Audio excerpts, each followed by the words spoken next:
So as I said in the previous tape, we were talking about prayer.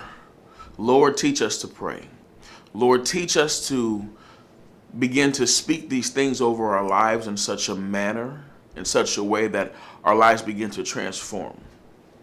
So one of the prayers that I had, and that is very dear to me, is my wife. So I've always prayed about, Lord, teach me how to be a husband. Lord, teach me how to be the husband that you designed and created me to be. Teach me how to be the best husband. But then I realized that, the best husband is phenomenal, but it may not be the husband that my wife needs me to be. So I began to change my prayer. Certain things, certain questions, small bits of information.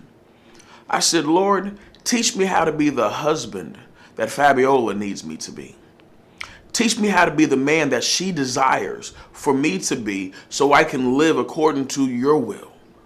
So something as small as that taught me how to be mindful for my wife. Because I thought about, when I read the book, Power of a Praying Husband, I truly thought that the book was going to teach me how to pray for my wife, right? It just makes sense.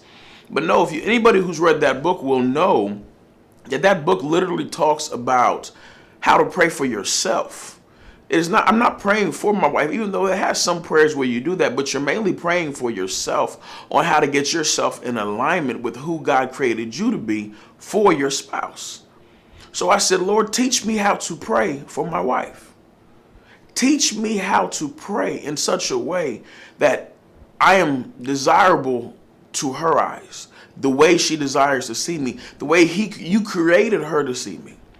So I continue to do that. And I watch little things like me, anybody who knows my wife and I, we fight over air and cold, hot and cold.